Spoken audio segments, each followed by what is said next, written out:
हाँ जी।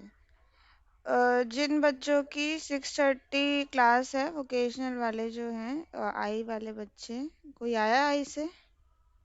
Yes ma'am. हाँ तो बेटा 6:30 है ना, 6:30 तक आप चले जाना फिर।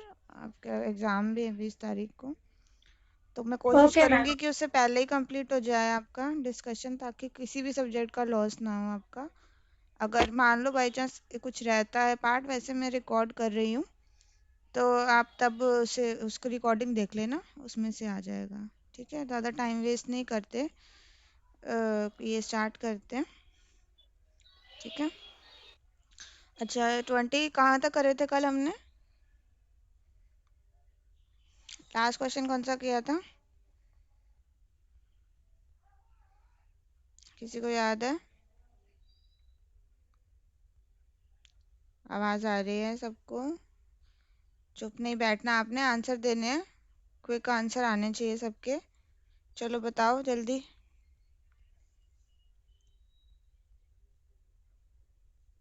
हेलो।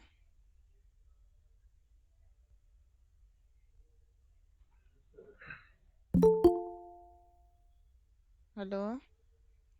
मैम मैं क्लास में नहीं थी कल, इस वजह से मुझे पता नहीं है कौन सा तो क्वेश्चन बेटा था। मैंने रिकॉर्डिंग भेजी थी, देखी नहीं आपने? ओके चलो, 26 क्वेश्चन से स्टार्ट करते हैं। फर्स्ट सेक्शन कंप्लीट कर लिया था हमने, सेकंड सेक्शन करना है। 26 क्वेश्चन है आपका, जल्दी जल्दी आंसर देने हैं साथ के साथ। निम्नलिखित में से कौन सा भारतीय गांवों में परंपरागत व्यवसाय नहीं है? बताओ जल्दी। दिख रही है ना स्क्रीन सबको, आंसर बताओ। Ma'am origami. क्या है ओरिगेमी? और कोई यस बच्चा, मैम। और कोई आंसर है किसी का? Origami ma'am. ओरिगेमी है। हाँ जी, ओरिगेमी क्या होता है? पेपर क्राफ्ट होती है, पेपर से जब आप कोई चीज़ बनाते हो तो उसे ओरिगेमी कहते हैं। जैसे कि आप टिश्यू पेपर से कोई स्वैन बना रहे हो, या कोई आपने डक बना दी, ऐसा कुछ बनाया, तो उसे ओरिगेमी आर्ट कहते हैं। ठीक है, तो ये परंपरागत में नहीं है, ट्रेडिशनल नहीं है। बाकी की आपका कृषि हो गया, खेती होती है, मछली पालन होता है, हस्तशिल्प होता है, कशीदाकारी होती है, टाइल बनाना, ये सब केस में आते हैं, परंपरागत व्यवसाय में आते हैं। ठीक है, यस और नो क्लियर है? नेक्स्ट पे जाएं। Yes ma'am. चलो नेक्स्ट क्वेश्चन है 27th। निशा और सुरेश एक बच्चा गोद देना चाहते हैं, उन्हें भारत सरकार द्वारा बनाई गई संस्था का नाम बताइए जो गोद देने की प्रक्रिया को सुगम बनाती है। कौन सी है?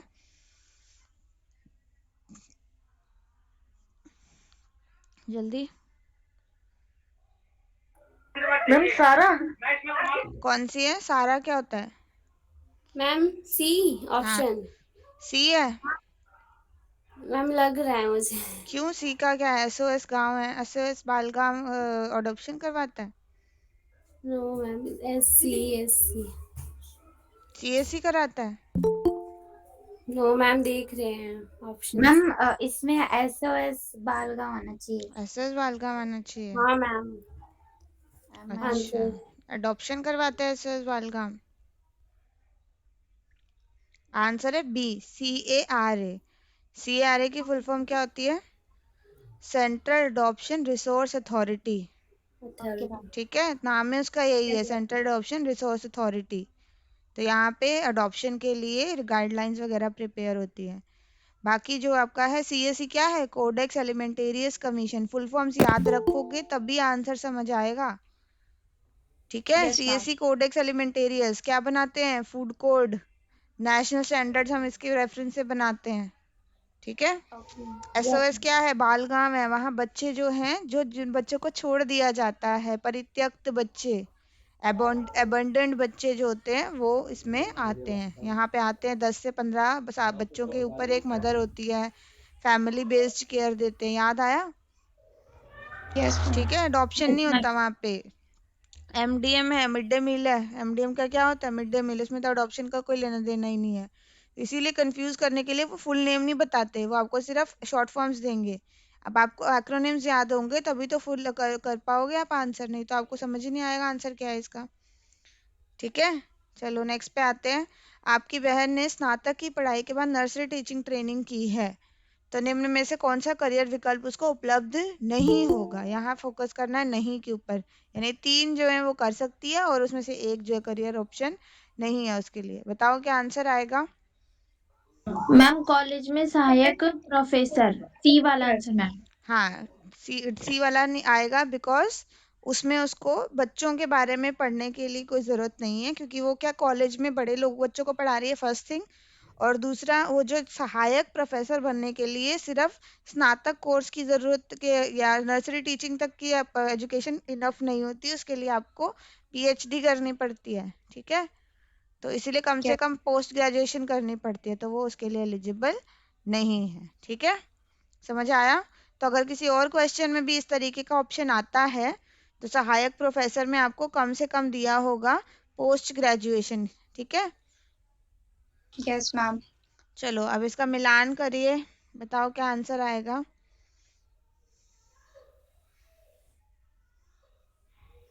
मैम मैं बताऊं? हाँ बोलो बोलो जल्दी, जो फटाफट करेगा, या नहीं फटा कम टाइम लग रहा है मैम उसको करने में। मैम पहले का आएगा सी, आप मुझे आयोडीन। कॉम्बिनेशन बता दो, आंसर का नहीं है, आप मुझे कॉम्बिनेशन बता दो, नमक किसके साथ मैच होगा। मैम मैम इसका बी आएगा आंसर, ए का 3, बी का 4 और सी का 1 और डी का 2। ए का क्या कह रहे हो आप, ए का थर्ड। आयोडीन से मैच ए का होगा। आयोड, टी यस का ma'am. Folic folic acid, hmm milk का vitamin A and D, D hmm आएगा और डी का खाद्य तेल का विटामिन ए। हम्म ठीक है, यही होगा मैच। ठीक है, नमक का तो सबको पता है आयोडीन होगा, तो सबसे पहला आपने कॉम्बिनेशन देख लिया, 3 4 1 2, सिंपल, ज़्यादा टाइम लगाने की ज़रूरत ही नहीं। पहला आपने मैच किया आयोडीन, बस। आप और किसी ऑप्शन में ए के साथ 3 है, नहीं है। फिर उसके बाद एक बार कंफर्मेशन के लिए चेक कर लो, बी के साथ 4 के साथ फॉलिक एसिड लगता है, सही है। दूध में विटामिन ए और डी डलता है, हाँ डलता है। खाद्य तेल में ए डलता है। आप देखो अभी कंफ्यूजन यहाँ पे, अगर आपकी कॉम्बिनेशन अगर आपने नहीं चेक किया होता, और अगर मान लो एक ही सिमिलर कॉम्बिनेशन होता, सब में पहला पहला .3 होता, अभी इसमें कंफ्यूजन कहाँ होगी, दूध। दूध में आपका विटामिन ए और डी दोनों डल सकते हैं, और सेम खाद्य तेल में भी विटामिन ए और डी दोनों डल सकते हैं, बिकॉज दोनों क्या है, फैट सोल्यूबल विटामिन है, ये याद रखना है। ठीक है, तो ऐसा नहीं है कि दूध के साथ सिर्फ दूध में ही विटामिन ए और डी जाएगा, तेल में विटामिन ए और डी जा सकता है।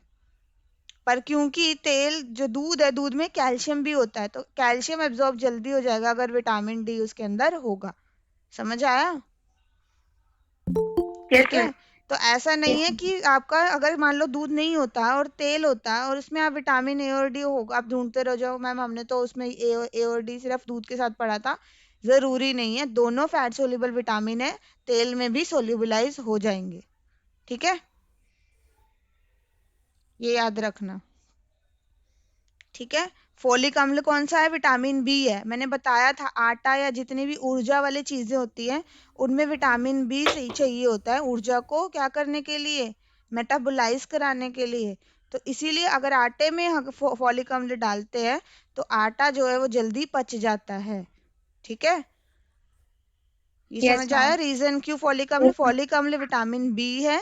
विटामिन बी जब भी हमें कोई ऊर्जा युक्त, मान लो आटे की जगह बाजरा होता, तो बाजरे के आटे में भी यही चीज जल जाती। ठीक है, कोई और चीज के बारे में ऊर्जा वाली चीज होगी ना, जो कार्बोहाइड्रेट रिच चीज होगी, उसमें फोलिक अम्ल आ सकता है। ठीक है, तो सिर्फ यही ऑप्शन नहीं ढूंढने आपने, उसी से सिमिलर ऑप्शंस ढूंढने हैं, ये चीज याद रखना। क्लियर है, नेक्स्ट पे आए। Yes ma'am. ठीक है, 30th है आपका, 16 वर्षीय भाई भारत सरकार द्वारा चलाए गए युवा कार्यक्रम में भाग लेना चाहता है, निम्न में से कौन से विकल्प उसके लिए उपयुक्त नहीं है। बताओ क्या आंसर आएगा इसमें। मैम स्काउट्स, पहला आएगा इसका। नो मैम इसका आंसर आएगा डी, राष्ट्रीय युवा कोर नेहरू युवा केंद्र। कौन सा डी उसके लिए आएगा उपयुक्त नहीं है, मैम। एनवाईसी डी नहीं है, नेहरू युवा केंद्र। मैम पहला आएगा इसका, स्काउट्स एवं गाइड। स्काउट्स गाइड नहीं होता, दोनों होते हैं। मैम फिर तो चारों ही सही है इसलिए तो। राष्ट्रीय सेवा योजना भी होनी चाहिए और मैम साहसिक कार्य को प्रोत्साहन भी। 16 वर्षीय भारत सरकार द्वारा चलाए गए युवा कार्यक्रम में भाग लेना चाहता है, निम्न में से कौन सा विकल्प उसके लिए उपयुक्त मैम नहीं? एक बार सी ऑप्शन इंग्लिश में दिखाना। ठीक है, promotion of adventure. Ma'am ma'am ji फिर सी आएगा इसका। यस मैम सी आएगा। सी आएगा मैम इसका फिर। सी आएगा। नहीं, ये भी है। अच्छा, ध्यान से सुन, ध्यान से मैम पढ़ो उसको, सारे ऑप्शंस को एक बार दोबारा ये से। थोड़ा कंफ्यूजिंग है।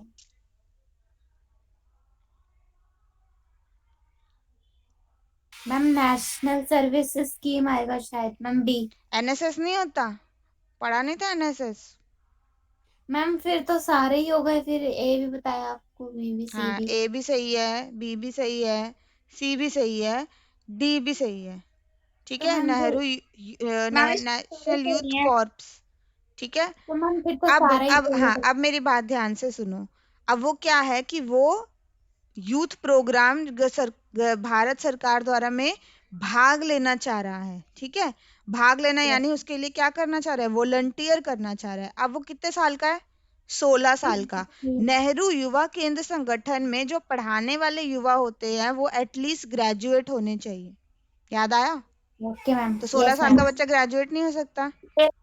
युवा तो यस है यस पर मैम। इसमें आपकी उम्र देखो, आप उसमें 16 साल दिया, 16 साल यानी उसने अभी तक ग्रेजुएशन कंप्लीट नहीं की गई।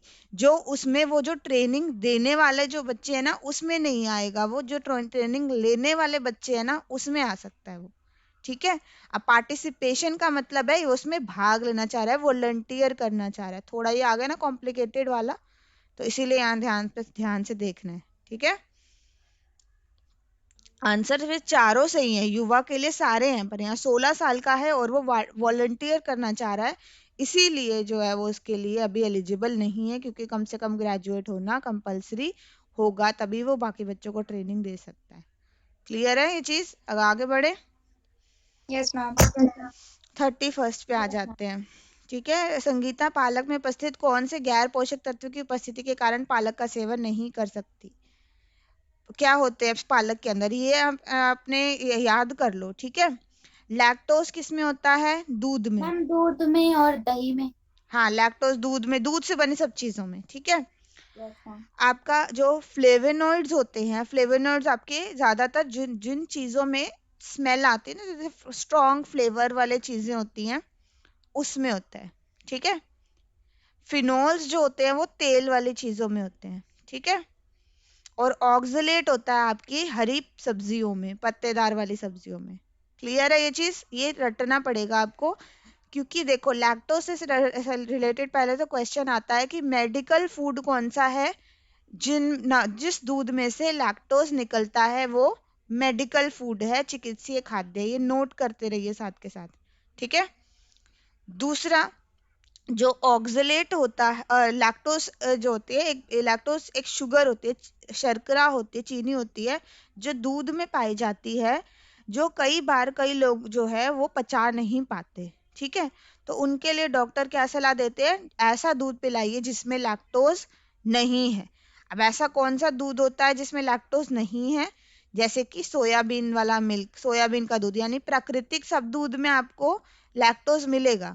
पर अगर आप मैम से कोकोनट मिल्क में भी नहीं होता ना? कोकोनट में भी नहीं होता, जो आपको नेचुरल जो मिल्क जो प्रॉपर दूध होता है ना, चाहे किसी भी जानवर का हो, सब में लैक्टोज जरूर होगा। तो इसीलिए क्या करते हैं, मेडिकल फूड में या तो आपका कोकोनट मिल्क आ जाता है, या आपका आमंड मिल्क आ जाता है, या सोया मिल्क आ जाता है। ठीक है, तो इसमें लैक्टोज नहीं होती, क्योंकि ये सारे प्लांट सोर्सेज से मिल रहे हैं, वनस्पति से मिल रहे हैं। आया समझ? तो ये कौन नहीं खा सकता, जो पचा नहीं सकता? जिन लोगों के शरीर में वो एंजाइम नहीं होता जो लैक्टोज को मेटाबोलाइज करता है, और उन लोगों को क्या बोलते हैं, लैक्टोज इंटॉलरेंट बोलते हैं। मैं क्यों इतना डिटेल में बता रही हूँ, क्योंकि लैक्टोज के क्वेश्चन आपके सैम्पल पेपर में भी आ रहे हैं, और इससे रिलेटेड क्वेश्चन आपके प्री बोर्ड में भी आया है, तो इसीलिए मुझे लग रहा है इससे रिलेटेड क्वेश्चन आपके बोर्ड में भी आ सकता है। तो थोड़ा आपको नॉलेज होनी चाहिए कि लैक्टोज क्या होता है, कोई क्यों नहीं पचा सकता, और मेडिकल फूड जो होगा वो होगा लैक्टोज रहित दूध। ठीक है, लिख यस लिए ये मैम। 3 पॉइंट्स आपने, मेन पॉइंट्स। Yes ma'am. ठीक है, तो मेडिकल फूड का एग्जांपल आएगा जिस दूध में से लैक्टोज निकल गया। ठीक है, ये मेडिकल फूड हुआ। लैक्टोज कौन नहीं पचा सकता? जिन लोगों के शरीर में लैक्टेज नाम का एंजाइम नहीं होता, जो वो पचा नहीं सकते। तो ये एक कंडीशन होती है, एक बीमारी होती है जिसमें बचपन से ही कोई भी व्यक्ति है वो दूध नहीं पचा पाता, तो उन लोगों को लैक्टोज रहित दूध देने की जरूरत पड़ती है। क्योंकि अगर वो लैक्टोज वाला दूध पीते जाएंगे तो उनको फिर बाकी कॉम्प्लिकेशन हो सकती है, उनको वॉमिटिंग आती है, डायरिया होता रहता है परसिस्टेंटली, जिस वजह से वो क्या होते हैं, बीमार हो जाते हैं और कुपोषित हो जाते हैं। ठीक है, ये वाला समझ आ गया। दूसरा, पालक जो है, पालक क्योंकि हरे पत्तेदार सब्जी है, उसमें क्या होता है, एक गैर पोषक तत्व जो होते हैं वो होता है जो कि ऑक्जेलेट होता है। अब ऑक्जेलेट क्या करता है? पालक में आपको पता है आयरन होता है, कैल्शियम होता है ना पालक में, विटामिन ए होता है, ये सब चीज़ें पालक में होती है ज़्यादातर, और बाकी हरी पत्तेदार सब्जियों में भी सेम चीज़ होती है। पर ये ऑक्जेलेट जो है ये क्या करता है कि ये लोहा और कैल्शियम जो शरीर में होगा उसको अवशोषित होने से रोक देता है। तो आप जितना मर्जी पालक खा लीजिए, पर ये अगर पालक में ऑक्जेलेट आपका है तो आपको पालक में से पोषक तत्व प्राप्त नहीं होंगे। आया समझ? Yes ma'am. ठीक है। अब इसी तरीके से जो फ्लेवोनॉइड्स होते हैं, फ्लेवोनॉइड्स जो ज़्यादातर नाम से पता चल रहा है फ्लेवोनॉइड्स, तो ज़्यादातर आपकी जैसे कि बेरी हो गई, जो आपकी पर्पल कलर की वो होते हैं, फल होते हैं, या जो होते हैं क्या बोलते हैं उसको, इसके अलावा ग्रीन टी होती है आपकी, इन सब में फ्लेवोनॉइड्स होते हैं। ये क्या होते हैं? ये एंटीऑक्सीडेंट होते हैं। क्या होते हैं? एंटीऑक्सीडेंट। एंटीऑक्सीडेंट हमने उसमें भी पढ़े थे, इससे पहले भी पढ़े थे एंटीऑक्सीडेंट को, और क्या बोलते हैं?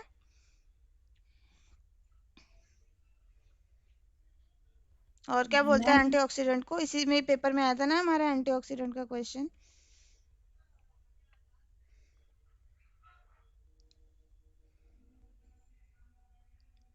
कहाँ गया? ये स्कैन वाली है। मैम परिरक्षक बोलते हैं शायद। परिरक्षक नहीं होता, पार ऑक्सीकृत बोलते हैं शायद इसको।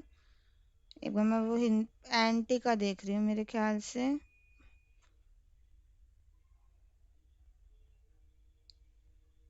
परिरक्षक नहीं है, ऑक्सीकारक है वो। ऑक्सीडेंट को तो ऑक्सीकारक कहते हैं, एंटी वाले का हिंदी में क्या बोलते हैं? इसी में था, चलो मैं कंफर्म करूंगी। एंटीऑक्सीडेंट क्या मैंने पढ़ाया था उस दिन? एंटीऑक्सीडेंट भी ये वाला, हाँ ये रहा। मैम वो प्रिवेंट करते हैं फूड को। प्रतिऑक्सीकारक, हाँ प्रतिऑक्सीकारक, हाँ ये बताया था ना आपको कि प्रतिऑक्सीकारक क्या करते हैं। ये नीचे यस कैसे? मैम वो मतलब किसी भी मतलब फूड को खराब होने से रोकते हैं, प्रिवेंट करते हैं। प्रिवेंट करते, किसी भी जो फूड है उसको, हाँ ऑक्सीडाइज होने से बचाते हैं। ये क्या हो गया? Yes ma'am. हाँ उसको जैसे कि मान लीजिए तेल है, अगर तेल में हमने एंटीऑक्सीडेंट डाल दिया तो वो जल्दी खराब नहीं होगा। ठीक है, ये मतलब Yes, होता है। ma'am. ये मतलब होता था एंटीऑक्सीडेंट्स का। तो इसमें भी फ्लेवोनॉइड क्या होते हैं? प्रतिऑक्सीकारक होते हैं, जो कि हमारे, ये जो हमारे, इसीलिए कहते हैं ना कि हमें ज्यादातर ये खाने चाहिए, फल ऐसे खाने चाहिए हमें, फल से खाने चाहिए हमें, जामुन खाने चाहिए। इन सब में क्या होते हैं? फ्लेवोनॉइड्स होते हैं। बेरीज होती है ना जितनी, उन सब में फ्लेवोनॉइड्स मिलते हैं। ठीक है। क्यों बार बार शेयर खराब हो रहा है? कोई बच्चा और तो नहीं शेयर कर रहा अपनी स्क्रीन? No, ma'am. बार बार ना मेरे स्क्रीन शेयर हटे जा रहे हैं। ठीक है, समझ आ गया? तो ये क्या क्या जिन जिन के हमने नाम इसमें पढ़े हैं वो क्या काम करते हैं, थोड़ा इसके बारे में पता होना चाहिए। ठीक है, फिनॉल से रिलेटेड ज़्यादा नहीं आएगा आपको। अब आ जाते हैं 30। इसमें आंसर समझ आ गया क्या आएगा? इसमें पालक में क्या होता है? ऑक्सलेट। ऑक्जेलेट होता है। ठीक है, जो कि पालक में कैल्शियम। हाँ एक और चीज, जिन लोगों को पथरी की समस्या होती है किडनी में, उन्हें पालक इसीलिए मना करते हैं क्योंकि उनके शरीर में जो होगा, अगर वो ऑक्जेलेट और चला गया तो क्या होगा? कैल्शियम अवशोषित नहीं होगा और वो किडनी में जमा होता जाएगा, जिनसे उनकी पथरी और बड़ी होती जाएगी। समझ आया? Yes ma'am. Okay ma'am. यही ऑक्जिलेट आपके टमाटर के बीज में भी होता है, ये भी याद रखना। ठीक है, अगला हम आ जाते हैं 32वें पे। निम्न में से किसके द्वारा खाद्य सुरक्षा व गुणवत्ता सुनिश्चित नहीं की जा सकती? बताओ, खाद्य सुरक्षा और गुणवत्ता पढ़ाया था ये तो हमने, जीएमपी, जीएचपी, पीएफए और यस मैम। हॉलमार्क। आप मुझे बस आंसर बता दो, जरूरी नहीं है एबीसीडी ऑप्शन में से बताओ, चारों में से बताओ कौन से दो हैं जिनसे खाद्य सुरक्षा सुनिश्चित नहीं की जा सकती है, सॉरी, किसके द्वारा की जा सकती है और किसके द्वारा नहीं की जा सकती, दोनों बताओ कि किसके साथ जा सकती है। मैम जीएमपी और जीएचपी के द्वारा की जाती है, और मैम पीएफए और हॉलमार्क के द्वारा नहीं की जाती। हाँ, पीएफए और हॉलमार्क के द्वारा नहीं की जा नहीं की सकती। जाती। ठीक है, समझ आ Yes. गया सबको? हॉलमार्क क्या होता है? मैम किसी मैम लेबल होता है। हाँ, स्टैंडर्ड मार्क होता है, लेबल नहीं होता, स्टैंडर्ड मार्क होता है, मानक चिन्ह होता है। किसके ऊपर मिलता है हॉलमार्क? मैम किसी गहनों पे, प्रोडक्ट। सोने चांदी इन सब पे मिलता है। ठीक है, ओके मैम। ज्वेलरी पे मिलता है। मैम मैंने आपको बोला था मैम वो आईएसओ वगैरह मानक चिन्ह बताने की हाँ, समझाने एक के बार लिए। ये वाला हो जाता है ना, फिर हम करते हैं। आप लोगों की तो कोई क्लास नहीं है ना इसके बाद? नो आई के मैम। बच्चों की क्लास है अभी 10 मिनट 5 मिनट में। ठीक है, तब तक ये कंप्लीट करा लेते हैं। 33rd क्वेश्चन है, भारत में वृद्धजनों की जनसंख्या की विशिष्ट विशेषताएं कौन सी है? बताओ, कौन सी विशेषताएं, दोनों दो बतानी है आपने। अधिकांश वृद्धजन शहरों में रहते हैं, वृद्धजनों की में स्त्री की जनसंख्या में वृद्धि हुई है, अति वृद्ध व्यक्तियों की जनसंख्या में वृद्धि हुई है, गरीबी रेखा से नीचे जीवन यापन कर रहे वरिष्ठ नागरिक की संख्या में कमी हुई है। Ma'am second and third. Second and third second सही और है। थर्ड। Yes ma'am. यानी आप कह रहे हो यस बी मैम। आंसर सही है। ठीक है, बाकी बच्चे? Ma'am yes ma'am. इसका आना चाहिए फर्स्ट और सेकंड आना चाहिए। फर्स्ट और सेकंड आना चाहिए। Yes. अच्छा, और कोई बच्चा? मैम थर्ड और फोर्थ। सारे थर्ड और फोर्थ, सारे ऑप्शन बता दो। हाँ मैम जी, फर्स्ट। आंसर है सेकंड एंड थर्ड। पहले वाले बच्चे ने सही बोला था। किसने बोला था second and third? Ma'am Aditi Mishra. हाँ, हमने अदिति। भी बोला था। हाँ, क्या नाम है? Geetanjali, yes ma'am. सरिता। सरिता। नाम अपना रीनेम करो सारे यस बच्चे मैम। अपने इसमें। ठीक है, वृद्ध जनसंख्या में स्त्रियों की जनसंख्या में वृद्धि नहीं हुई है, और इसमें आएगा अति वृद्ध व्यक्तियों की जनसंख्या में वृद्धि। हमें ये तो पढ़ाई था 80 साल से, क्योंकि क्या हो रहा है, जीवन प्रत्याशा बढ़ गई है। ठीक है, बाकी वाले हमारे जो हैं वो गलत हैं। अब आगे आ जाएंगे हम। राधिका अपने 3 वर्षीय बच्चे को मोंटेसरी स्कूल भेजना चाहती है, इसके कारण निम्नलिखित है। क्यों मोंटेसरी स्कूल के क्या फायदे होते हैं? खेल खेल में सिखाया जाता है, मैम बाल तुम्हें केंद्रित सीखना। पाठ, क्षेत्रीय भाषाएं एक जगह पे बैठकर सिखाया जाता है। मैम फर्स्ट और ma'am third. First second. Ma'am first और थर्ड। नहीं, फर्स्ट और सेकंड। फर्स्ट। फर्स्ट और सेकंड क्षेत्रीय भाषा सिखाई जाती है मोंटेसरी स्कूल में। No ma'am that no ma'am third first. First और थर्ड। मैम फर्स्ट और मैम थर्ड इसका होगा। फर्स्ट और फोर्थ आना चाहिए। फर्स्ट और फोर्थ। फर्स्ट और फोर्थ एक जगह पे बैठ के सिखाया जाता है मोंटेसरी स्कूल में। फर्स्ट और थर्ड। No ma'am. अगर ये मैम तो दोनों फर्स्ट। आपके गलत आ रहे हैं ना, अगर आप फर्स्ट और फोर्थ कह रहे हो तो एक खेल खेल में अगर सिखाया जाएगा तो एक जगह बैठकर कैसे सिखाया जाएगा? Sorry ma'am, sorry ma'am. Ma'am first और थर्ड फर्स्ट आना और चाहिए। थर्ड और सेकंड होगा।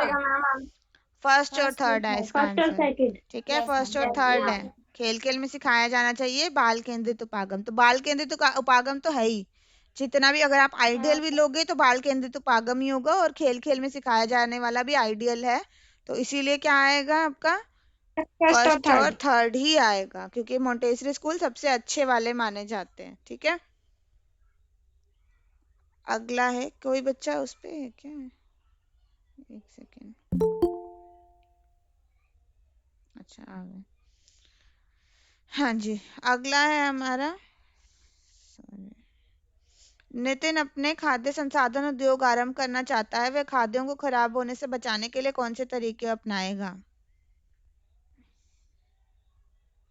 बताओ। मैम बस इतना बताना है, खाद्य संरक्षण के कौन से तरीके हैं? जो गलत होगा वो आंसर गलत है, जो सही है वो आंसर सही है। मैम इसमें बस ये बताना है कि खाद्य को खराब होने से बचाने के लिए कौन हाँ से देखो, तरीके। उसमें साफ बोला है ना कि वो अपना खाद्य संसाधन उद्योग आरंभ करना चाहता है, खाद्य खराब होने से बचाने के लिए कौन से तरीके अपनाएगा। कोई नाम नहीं दिया कि किस चीज को करेगा, तो हमें बस बेसिक बताना है कि कौन सी चीज जो है खराब होने से बचाएगी।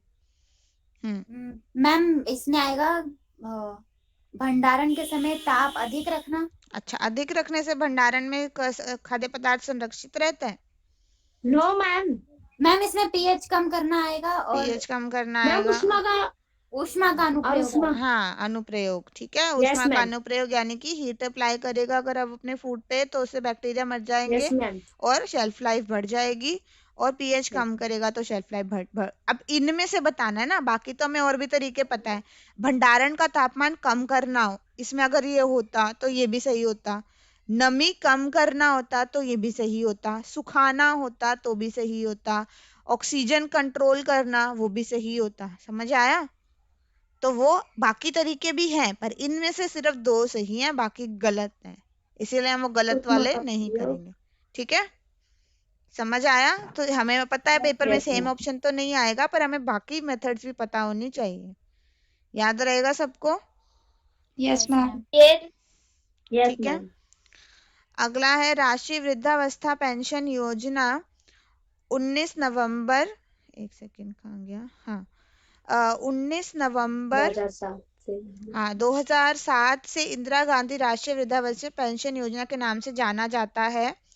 इसके अंतर्गत वित्तीय सहायता पाने के लिए लाभार्थी को निम्न में से कौन सी शर्तों को पूरा करना अनिवार्य है?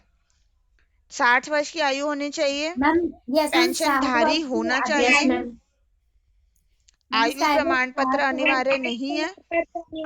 एक मिनट पहले मुझे रीड करने दो। निराश्रित होने का प्रमाण पत्र या बीपीएल परिवार कार्ड होना चाहिए। कौन सा आएगा इसमें, आप बताओ? First and third. First and third आएगा, अनिवार्य नहीं है। फर्स्ट और फोर्थ। मैं बताऊं मैम?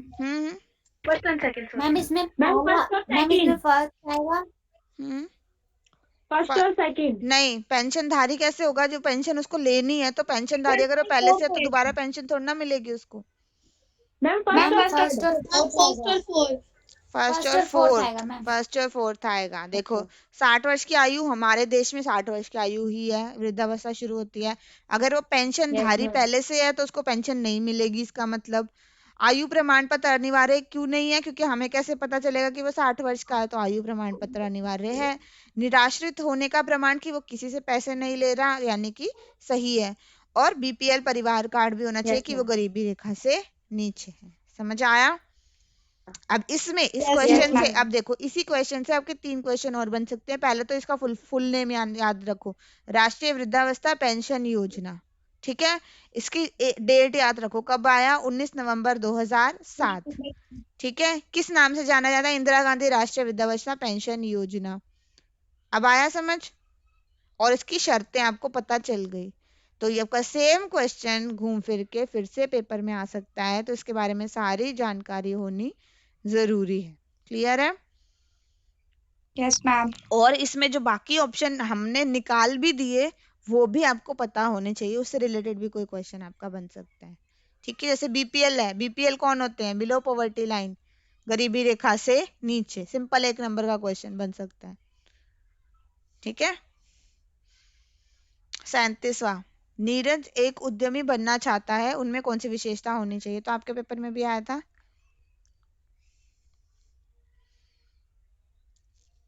बताओ। आप मुझे सिंपल ऑप्शन में से बताओ। वन है, योजना बनाने का ज्ञान।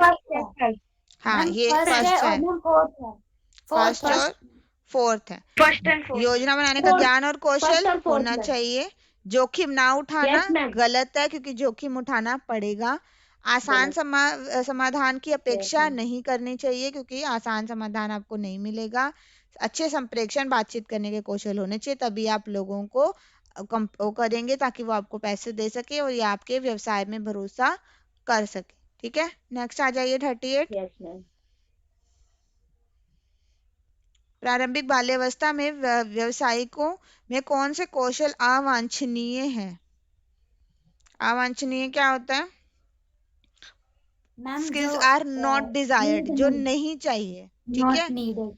हाँ, थोड़ा सा इंग्लिश में चले जाना अगर ऐसा कोई वर्ड लगता है नहीं समझ आ रहा तो। नॉट रिक्वायर्ड यानी नेगेटिव में कौन से कौशल नहीं चाहिए? प्रारंभिक बाल्यावस्था, अगर किसी को काम बनाना है, उसमें अपना रोजगार बनाना है, करियर बनाना है, तो कौन से कौशल उसमें मैम नहीं? इसमें सेकंड आएगा बच्चों की शंकाओं के उत्तर देने में अरुचि। और मैम शारीरिक गतिविधियों के लिए असक्रियता, सेकंड एंड थर्ड। ठीक है, Yes, यानी ma'am. दो इसमें उल्टा है, जब भी देखेंगे हमें नजर आएगा वो वाले Yes. पे हम कर देंगे। बच्चों के विकास में रुचि सही है, ये तो होनी चाहिए। शंकाओं उत्तर देने में रुचि होनी चाहिए, तो अरुचि वाला गलत है। शारीरिक गतिविधियों के लिए असक्रियता तो गलत है, असक्रियता होनी चाहिए, असक्रियता नहीं होनी चाहिए। और व्यक्तिगत भिन्नताओं को समझने की क्षमता उसमें होनी चाहिए। बाकी कौन कौन से हैं? खेल खेल में सिखाना, ये सब होना चाहिए। अलग अलग तरीके की आवाजें निकालना, ये सब उसको आनी चाहिए। ठीक है, तो बाकी कौशल भी सब याद होने चाहिए, सिर्फ ये 4 तक सीमित नहीं रहना हमें, बाकी के कौशल भी सीखने हैं। फिर आ जाइए 39।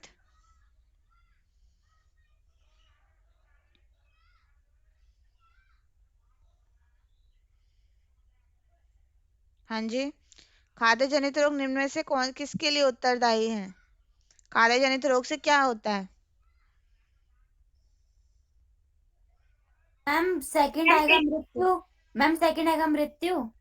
और मैम रोजगार को क्षति, नहीं व्यापार को क्षति सर। व्यापार को क्षति। आर्थिक विकास नहीं होगा कि होगा? मैम होगा। आर्थिक विकास नहीं होगा, उल्टा है ये। आर्थिक विकास तो पॉजिटिव नहीं है। होगा मैम। देखो ना, क्वेश्चन पढ़ो। खाद्य जनित रोग एक नेगेटिव चीज है, तो नेगेटिव चीज से क्या होगा? नेगेटिव आउटकम आएगा, है ना? अगर नहीं होगा ऐसे मैम। खाने से अगर हम बीमार हो Yes, जाएंगे तो उससे नेगेटिव आउटकम आएगा, पॉजिटिव तो नहीं आएगा। आर्थिक विकास तो पॉजिटिव है कि जो हमारे देश का विकास बढ़ेगा। रोजगार यानी कि हमें रोजगार मिलेंगे। मृत्यु नेगेटिव है, मृत्यु होगी यानी ये वाला सही है। व्यापार को क्षति होगी क्योंकि इंसान की जब बीमार है या मृत्यु हो रही है तो काम पे कौन जाएगा? नहीं जाएगा ना कोई, इसीलिए ये वाला Yes, गलत है। फिर आ जाइए 40th पे, 40वां प्रश्न। नीचे दो कथन अब वो आ गए, ए और एसर्शन रीजन वाले। ए है वयस्कों को प्रमुख रूप से छोटे बच्चों को अवसर प्रदान करने पर ध्यान केंद्रित करना चाहिए। करना सही है कि गलत है? मैम सही है। ठीक है। आर है बच्चों का वयस्कों को प्रोत्साहन और प्रेरणा देने से मनोबल बढ़ता है। मैम दोनों सही है। दोनों सही है, पर क्या दोनों जस्टिफाई कर रहे हैं? Yes, ma'am. ए हम्म, में को Yes, कहते हैं। मैम। हाँ कर रहे हैं। एक ठीक बार है, फिर से बता दो। अब देखो उल्टा पढ़ो अभी सेंटेंस को। बच्चों का वयस्कों को प्रोत्साहन प्रेरणा देने से मनोबल बढ़ता है, ये तो ठीक है। उसके बाद इसी सेंटेंस को कंप्लीट करेंगे। वयस्कों को प्रमुख रूप से छोटे बच्चों को अवसर देने प्रदान करने पर ध्यान केंद्रित करना चाहिए, क्योंकि जब मनोबल बढ़ता है तो फिर यानी कि ये करने से मनोबल और बढ़ेगा। ठीक है, तो जो चीज सही है तो Okay, यहाँ उसका मैम। स्पष्टीकरण है। दोनों आपस में रिलेटेड ही है ना, कोई अलग से सेंटेंस तो नहीं लग रहा किसी और के बारे में बात हो गई, नहीं हुई ना? तो उल्टा भी पढ़ेंगे सेंटेंस को। बच्चों का वयस्कों के प्रोत्साहन और प्रेरणा देने से मनोबल बढ़ता है। क्यों बढ़ता है? क्योंकि वयस्कों को प्रमुख रूप से छोटे बच्चों को अवसर प्रदान करने पर ध्यान, सॉरी उल्टा आ गया, इससे मनोबल बढ़ता है तो इसीलिए उस पर ध्यान केंद्रित करना चाहिए। ठीक है, समझ आया? Okay ma'am. Yes, ma'am. ए और आर सही है, आर सही स्पष्टीकरण है। आर सही स्पष्टीकरण यानी कि आप बता दिया क्यों करना देना चाहिए, क्योंकि उससे मनोबल बढ़ता है। ठीक है, चलो आ जाओ 41 वाला क्वेश्चन 41। जीवों में अनुवांशिक विनिमय नए प्रभेद पैदा कर सकते हैं। थोड़ा इंग्लिश में भी आ जाते हैं हम साथ के साथ। Genetic exchange in organism can create new strain. ठीक है, तो जब आप क्या करते हैं, जब रिप्रोडक्शन बार बार होता है तो उससे क्या होने लग जाता है, नए नए तरीके के स्ट्रेन्स बनते हैं। जैसे कि बैक्टीरिया अगर बढ़ रहा है तो उससे उसमें म्यूटेशन होती है और वो परिवर्तित होते हैं, ये मतलब है इसका। ठीक है, थोड़ा ये आपकी लैंग्वेज थोड़ी इसकी तो डिफिकल्ट है समझनी, तो ध्यान से पढ़ना है इसको। कि जीवों में, जीव यानी कि जीवाणु, जीवाणुओं में आनुवांशिक विनिमय नए प्रभेद पैदा कर सकता है। तो जितने बार जो बैक्टीरिया बढ़ता जाएगा, जब उनकी जनसंख्या बढ़ेगी, बढ़ते बढ़ते उनमें परिवर्तन होता जाएगा, नए स्ट्रेन्स आते जाते हैं। ठीक है, थोड़ा भाषा इस तरीके की है, कॉम्प्लिकेटेड है, तो ये समझना है आपने। खाने की आदतों में परिवर्तन, जलवायु, बड़ी मात्रा में उत्पादन, खाद्य संसाधन और खाद्य पूर्ति में वैश्विक वृद्धि के माध्यम से नए रोगाणुओं से संपर्क हो सकता है। ठीक है, अब सही है कि गलत है? अब अगर हम अपने खाद्य आदतें करते हैं, हम बहुत ज़्यादा अमाउंट में खाना बनाते हैं, तो और हम अलग अलग शहरों, अलग अलग देशों में ट्रैवल करते जाते हैं, तो उससे भोजन के अंदर अलग अलग तरीके के जीवाणु आते हैं कि नहीं आते, ये चीज़ है इसमें, दूसरे में आर में। ठीक है, तो दोनों सही है कि नहीं है?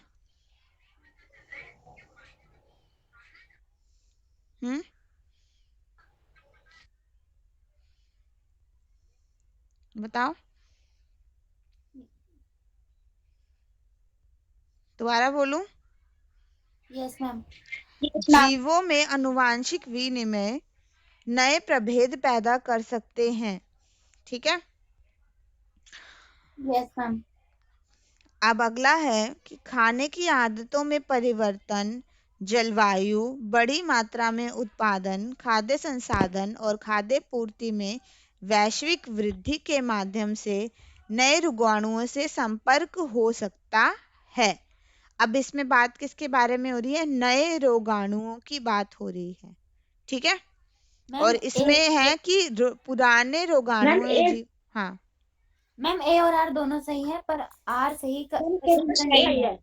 क्यों नहीं है मैम? क्योंकि पहले में आनुवांशिक पर उसकी बात हो रही है और दूसरे में रोगाणुओं से संबंधित बात हो रही, खाने से संबंधित। देखो, अगर आप लॉन्ग टर्म समझोगे तो ये दोनों रिलेटेड है, पर अगर सिर्फ यही सेंटेंस हम ध्यान से पढ़ेंगे तो इस सेंटेंस में ऊपर वाली बात को नहीं समझाया जा रहा, ये बात ध्यान रखनी है। ठीक है, पर अगर हम थोड़ा इनडायरेक्ट, जैसे मैं बोल रही थी ना, ऐसे वाले कंफ्यूजिंग वाले क्वेश्चन, अब मैं अगर बहुत मुझे डिटेल में पता है कि हाँ इससे क्या होगा, कि जितनी ज़्यादा हम ट्रैवल करेंगे, जितना ज़्यादा हम अलग अलग जगहों पे जाएंगे, जितने ज़्यादा हम अमाउंट में बनाएंगे, तो उतने नए नए जीवाणु उसमें आएंगे और वो जो है वो ग्रो करेंगे। ग्रो करने के बाद हाँ उसमें क्या होगा कि उसमें अलग अलग वैरायटी आती जाएगी और उसमें क्या होगा, जेनेटिक एक्सचेंज है। तो मैं डिटेल में जाऊंगी तो मुझे ये आंसर सही लगेगा कि ये ए भी है, सही है, आर भी सही है, और आर इनडायरेक्टली ए को जस्टिफाई कर तो रहा है,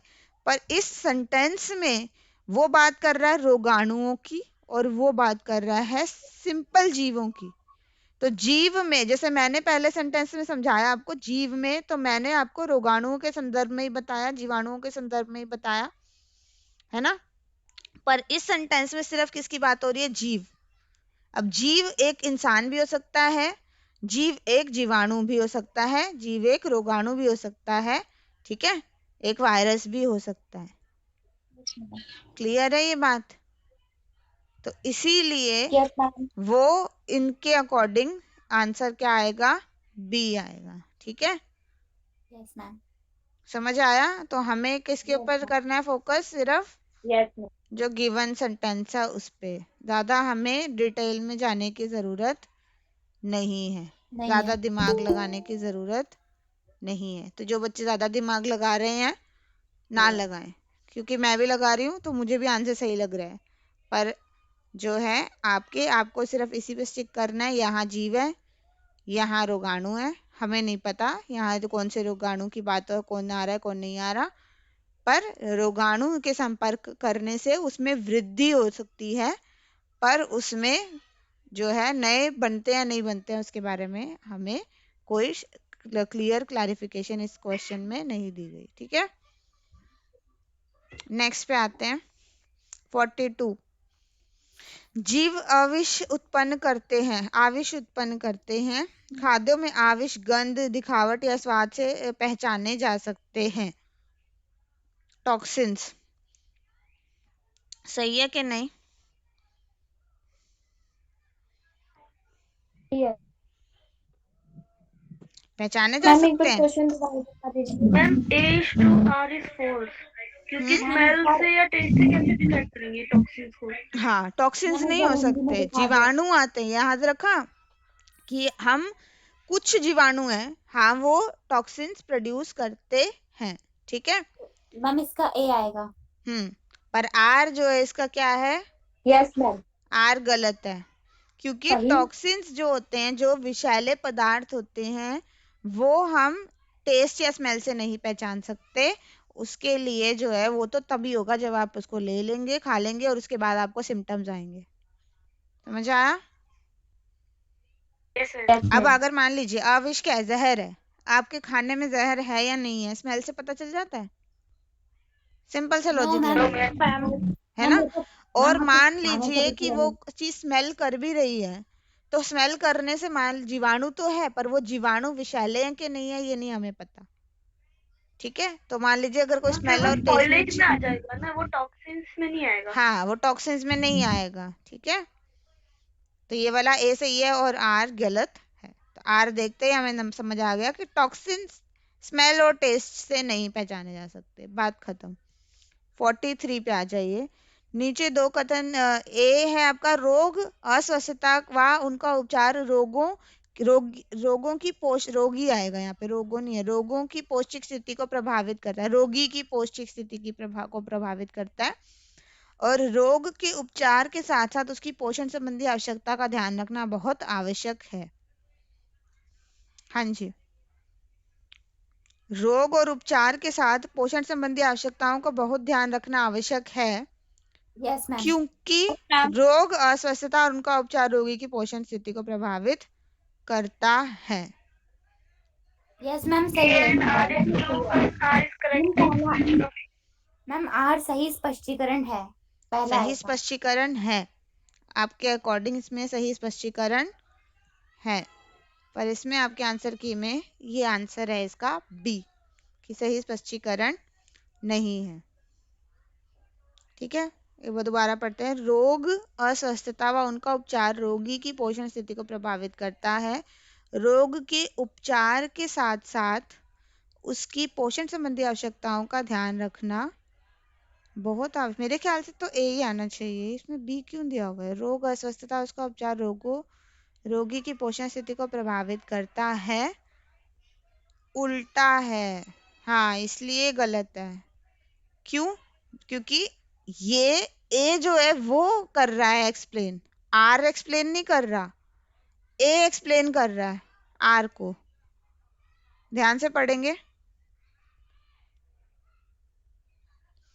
ए जस्टिफिकेशन है कि आर जस्टिफिकेशन है? ए है ना? ए जस्टिफिकेशन है, आर जस्टिफिकेशन नहीं है। तो इसीलिए हम कंफ्यूज हो जाते हैं ना, कि हमें लगता है कि हाँ जस्टिफिकेशन भी है, सेंटेंस भी दोनों सही है तो ए आएगा, पर यहाँ क्या है, ए जस्टिफाई कर रहा है, आर जस्टिफाई नहीं कर रहा। समझ आया? ऊपर वाले में भी एक बार क्लैरिफाई करते हैं, जिसमें हमें लग रहा था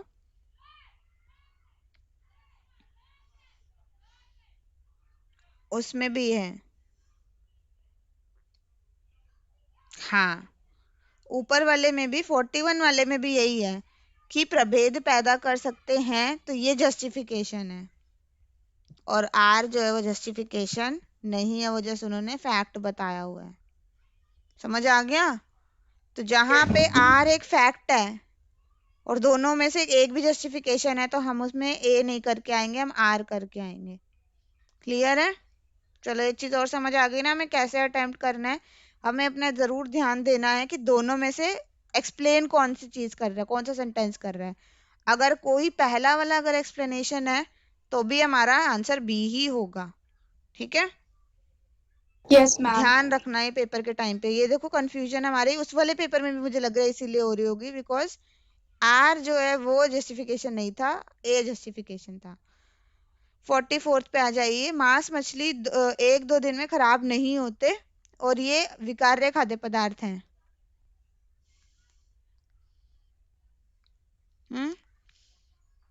मैम इसका आंसर डी आएगा। डी है, पहला ही सेंटेंस गलत है, कुछ सोचने की जरूरत ही नहीं है। घा मैम डी, ठीक है। 45, कृषि जनसंख्या की एक बड़े भाग का मुख्य व्यवसाय रहा है। भारत की जलवायु कृषि कार्य के लिए उपयुक्त है। मैम ए आएगा इसका आंसर। दोनों का स्पष्ट मैम ए का स्पष्टीकरण है। अब आर दोबारा ध्यान से पढ़ेंगे। आर क्या एक्सप्लेन कर रहा है? ए को व्यवसाय तो है, हमें पता है, ये फैक्ट है। तो ये इन्होंने जो स्टेटमेंट दी है, आर जलवायु कार्यों के लिए उपयुक्त है। हाँ, हमारी जलवायु कृषि के लिए उपयुक्त है, इसीलिए भारत की जनसंख्या जो ज्यादातर कृषि पर आधारित है। हाँ जी, जलवायु का मतलब टेम्परेचर, जलवायु क्लाइमेट, क्लाइमेट यानी कि वही सब कुछ, टेम्परेचर, बारिश, मौसम, सब कुछ, ठीक है।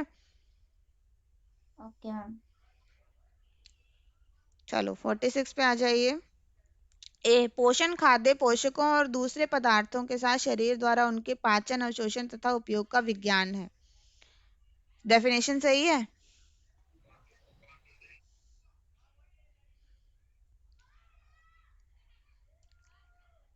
मैम थोड़ी थोड़ी करेक्ट है। थोड़ी थोड़ी करेक्ट है कि पूरी करेक्ट है? मैम पूरी करेक्ट है ये। पूरी करेक्ट है। हाँ जी, फिर आ जाइए नेक्स्ट पे, सेंटेंस पे। संक्रमण से रोग प्रतिरोधक क्षमता और सुरक्षा देने के लिए समुचित पोषण महत्वपूर्ण होता है।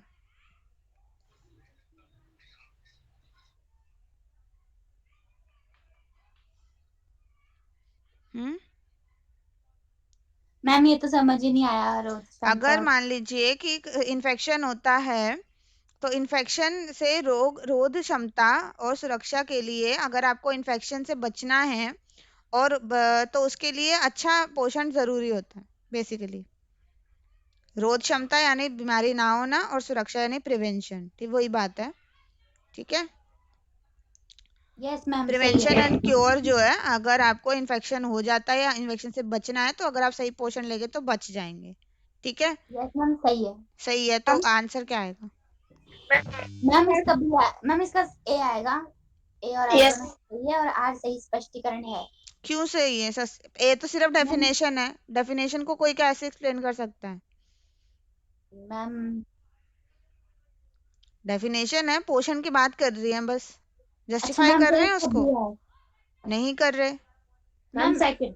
मैम फिर ए सही है और आर हाँ, गलत है। सिर्फ ए में एक बात ही किसकी है? डेफिनेशन है, खाद्य पोषकों और दूसरे पदार्थों के साथ शरीर द्वारा उनके पाचन अवशोषण का उपयोग का विज्ञान है, बात खत्म।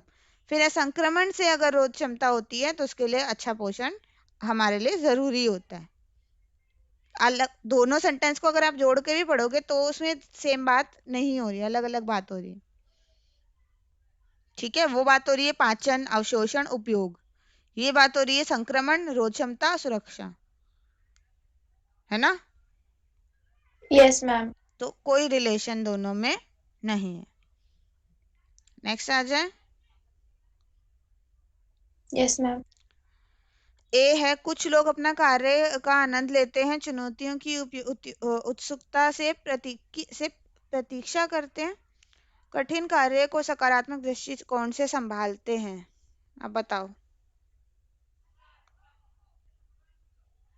मैम इसका पहला वाला तो सही है और दूसरा भी सही है। दूसरा भी सही है। हाँ, तो लेकिन मैम सही था, लेकिन एक का स्पष्टीकरण नहीं कर रहा मैम। हाँ, कुछ नहीं कर रहा, कोई रिलेशन नहीं है, दोनों में स्टेटमेंट ही दे दी उन्होंने, बात खत्म। उन्होंने इसमें भी बात बताई है, ये भी इन्होंने बात बताई है। मैम बी आंसर है। आंसर क्या आएगा? बी आएगा, ठीक है। Yes ma'am. फिर 48 पे आ जाइए। बड़े बच्चे जो विद्यालय जाने की उम्र के होते हैं, उन्हें अक्सर छोटे भाई बहन की देखभाल की जिम्मेदारी दी जाती है। माता पिता काम के लिए बाहर जाते हैं, बस बताइए। मैम मैम मुझे दोनों सही लग रहा है। दोनों सही लग रहे हैं, ठीक है। यस जस्टिफाई कर रहे हैं, यस मैम जस्टिफाई कर रहे हैं। Yes ma'am complete ma'am. करो सेंटेंस को। माता पिता बाहर काम के लिए यस जाते मैम हैं तो बड़े बच्चे जो विद्यालय की उम्र के होते हैं उन्हें अक्सर भाई बहन की देखभाल की जिम्मेदारी दी जाती है यस ना। मैम। अब यही बता रहा यस है, मैम हमें नहीं पता कि सही है जिम्मेदारी क्यों दी गई, है ना। हमें नहीं बताया गया ना कि बच्चे की जिम्मेदारी यस क्यों मैम दी गई। नीचे वाले सेंटेंसेस को कंप्लीट कर यस रहा है कि मैम हाँ माता पिता बाहर गए तो जिम्मेदारी दी गई, तो यानी एक्सप्लेन कर रहा है वो सेंटेंस को, पहले वाले को, है ना। Yes ma'am. यस मैम अब पिछले वाले पे वापस आते हैं एक बार। ये कर रहा है क्या, कुछ लोग अपने कार्य का आनंद लेते हैं, चुनौतियों से उत्सुकता की से प्रतीक्षा करते हैं, कठिन कार्य को सकारात्मक दृष्टिकोण से संभालते हैं। कंप्लीट कर रहा है सेंटेंस को, नो मैम। नहीं कर रहा। तो यानी कि उसमें हमें क्लियर है, इसमें भी हमें क्लियर है कि कौन सा आंसर सही आएगा। ठीक है। 49th, पोषण संबंधी समस्याओं का समाधान करने के लिए बहुविषयक दृष्टिकोण अपनाने की आवश्यकता है। सरकार समस्याओं के समाधान करने के लिए अपर्याप्त प्रयास कर रही है। मैम बताओ। अब बात ही नेगेटिव चीज की मैम हुई है। ये तो सही है सेकंड भी सही। मैम सेकंड ये तो सही है। सही सरकार समस्याओं का समाधान नो करने मैम के लिए प्रयास नो नहीं कर मैम रही है। ये सही है और आर मैम ए गलत सही है। आर गलत है हाँ, मैम, आर आर गलत है। आर गलत ये है। सही है आर ठीक है। गलत है हम कैसे यस मैम बताएं कि कर रही है कि नहीं कर रही है, कोई एविडेंस है इसमें, नहीं है। ठीक है। तो हम नहीं क्लियर नो कर मैम सकते कि आर सही है कि आर गलत है। तो यहाँ पे हमें क्लैरिफिकेशन नहीं है, हम कंसिडर करेंगे कि आर गलत है। ठीक है। है फिर आ यस जाइए, मैम क्योंकि हमने तो पोषणों के कई सारे प्रोग्राम वगैरह देखे हैं कि सुने हैं उसके बारे में। अगला पैसेज पढ़ेंगे। यदि समय पर पोषण संबंधी समस्याओं को नियंत्रित नहीं किया जाता तो ये केवल शारीरिक वृद्धि को ही प्रभावित नहीं करते बल्कि मानसिक और संज्ञानात्मक विकास को भी प्रभावित कर सकती हैं। ये सब मिलकर फिर जीवन की उत्पादकता और गुणवत्ता पर विपरीत प्रभाव डालती हैं। कुपोषण का बहुत अधिक मूल्य चुकाना पड़ता है।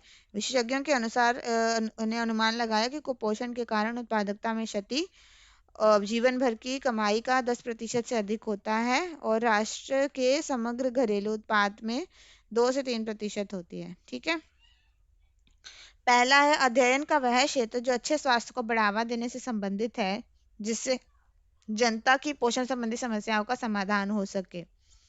कौन सा आएगा, ध्यान से पढ़ेंगे। अध्ययन का वह क्षेत्र जो अच्छे स्वास्थ्य को बढ़ावा देता है और जिससे जनता के पोषण समस्याओं का समाधान होता है। मैम जन स्वास्थ्य पोषण। साफ है, जनता वर्ड आ गया तो यानी कि और स्वास्थ्य की बात हो गई। ठीक है। तो इसमें हमने कौन सा विषय पढ़ा है, हमने पब्लिक एजुकेशन। हाँ, हमने ये जन स्वास्थ्य पोषण और नैदानिक पोषण पढ़ा है। नैदानिक पोषण एक इंसान की बीमारी के बारे में बात करता है, जन स्वास्थ्य पोषण सब लोगों के स्वास्थ्य के बारे में बात करता है। ठीक है। तो आंसर क्या आएगा, सी आएगा। थर्ड ठीक है। अगला, अब देखो बात तो आहार और पोषण भी है, स्वास्थ्य पोषण भी है, पर हमने कौन से दो पढ़े, ये दो, इस पे स्टिक करेंगे। जो चीज हमने नहीं अपने चैप्टर कोर्स में कहीं पे भी इसका नाम नहीं सुना तो वो हमारा चैप्टर नहीं है। ठीक है। तो हमारे दो हैं, दो में से हम फोकस करेंगे। जनता की बात है तो ये, अगर रोग की बात हो रही होती और उसके पोषण के द्वारा सही करने की बात होती तो हम नैदानिक पोषण टिक करके आते हैं। क्लियर है। जो Yes, हम ma'am. पूरा सब्जेक्ट पढ़ रहे हैं, पहली यूनिट जो है हमारी है, सेकंड यूनिट जो है वो है पोषण, फूड एंड न्यूट्रिशन, आहार और पोषण। पूरी यूनिट की बात नहीं कर रहे हैं, वो सिर्फ जन स्वास्थ्य की बात कर रहे हैं। हेल्थ न्यूट्रिशन भी हमारी जो है वही पूरी यूनिट का नाम है, तो वो पूरी की बात नहीं हो रही, वो सिर्फ किसके बारे में बात हो रही है, स्पेसिफिकली जन स्वास्थ्य पोषण। ठीक है। क्योंकि उन्होंने स्पेसिफिक डेफिनेशन दी है। विभिन्न पोषक तत्वों की कमी से होने वाले रोगों की सूची निम्नलिखित है, गलत विकल्प पहचाने। ठीक है। अब ये पोषक तत्व है और उससे होने की कमी है, तो गलत वाला आंसर आपने पहचानना है। मैम ए होगा इसका आंसर, लोहा तत्व हीमोग्लोबिन में वृद्धि। लोह तत्व से हीमोग्लोबिन घटता वो है क्योंकि हमारे रोग है, ठीक है। तो लौह तत्व, हीमोग्लोबिन में वृद्धि, प्रोटीन से हमारा क्वाशियोरकर बीमारी होती है, विटामिन ए से हमें रितौंधी होती है कमी से, आयोडीन की कमी से गलगंड होता है। कमी है, ये बात ध्यान रखनी है हमें। लौह तत्व, अब जिसमें लौह तत्व हीमोग्लोबिन में वृद्धि, तो वैसे तो अगर हम लौह तत्व लेंगे तो हमारा हीमोग्लोबिन बढ़ेगा, ये बात तो सही है। पर यहाँ हमारे क्वेश्चन में स्पेसिफिकली बात क्या हुई है कि कमी अगर है पहले वाले की तो दूसरी कौन सी बीमारी होगी। ठीक है, तो इसमें आंसर और क्या आ सकता है? आयरनहीनता, अरक्तता बीमारी का नाम आ जाता। ठीक है, अगर सही ऑप्शन आता तो इसमें। ठीक है, आगे बढ़ूं। Yes ma'am. 52, निम्न में से कौन सा राष्ट्रीय पोषण नीति का अल्प अवधि हस्तक्षेप नहीं है? राष्ट्रीय पोषण नीति का अल्प अवधि हस्तक्षेप यानी कि जो कम समय के लिए चलाए जाने वाली प्रोग्राम उसके अंदर नहीं आता राष्ट्रीय पोषण नीति में। आवश्यक खाद्य पदार्थों का पुष्टिकरण आता है कि लॉन्ग टर्म है या शॉर्ट टर्म है, ये बात ध्यान रखो बस। जो लॉन्ग टर्म मिलेगा यानी कि वो हमारा किस में आएगा? आंसर में आएगा। ठीक है, समझ आया? Yes ma'am. ठीक है, तो पहला है आपका आवश्यक खाद्य पदार्थों का पुष्टिकरण यानी फोर्टिफिकेशन, हर प्रकार के रोग का नियंत्रण करना, संवेदनशील वर्गों में सूक्ष्म पोषकों की कमी पर नियंत्रण करना, कम कीमत वाले पोषक पदार्थों का उत्पादन करना। कौन सा आपका नहीं है intervention? Ma'am D. No ma'am, इसका आंसर बी होगा। डी होगा कि बी होगा?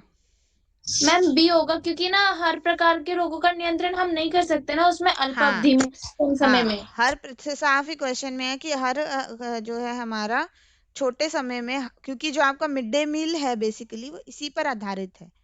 ठीक है, तो मिड डे मील में आप जो टारगेट अचीव करना चाह रहे हो वो यही चाह रहे हो आप, तो वो हमारा क्या है? लॉन्ग टर्म है। ठीक है, तो वो वाला हमारा किस में आएगा? वो वाला इसमें आएगा।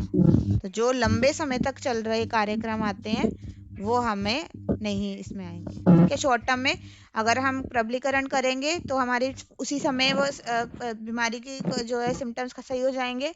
हम अगर जो है जो आपका सूक्ष्म पोषकों के लिए अगर हम वो देंगे लोगों को, विटामिन ए वगैरह देंगे, लोहा देंगे, तो वो भी फटाफट ठीक हो जाएगा। अगर हम कम दाम का पौष्टिक भोजन देंगे तो वो भी हमारा क्या होगा? उस समय के लिए सही कर देगा। पर अगर हमें सारी बीमारियां ठीक करनी है तो हम नहीं कर सकते। 53,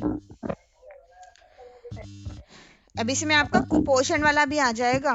ठीक है, कुपोषण में अगर आप सब लोग ये इसी में अगर ऑप्शन होता है कि भारत से कुपोषण मुक्त कर देना, वो भी अल्प अवधि में नहीं आएगा। ठीक है, दीर्घ अवधि में होगा।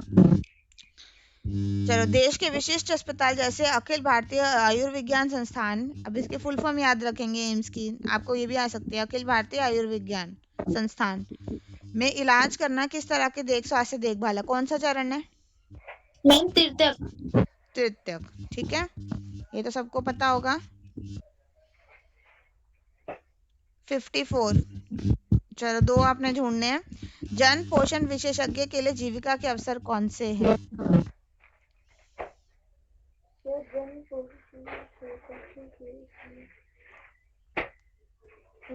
कौन से नहीं है? ढूंढो।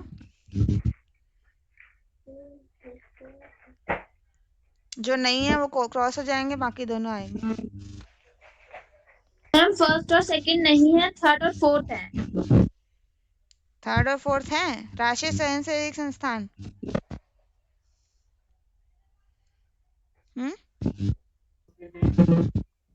मैम सेकंड और फोर्थ। मैम इसमें सेकंड और मैम सेकंड और फोर्थ नहीं है।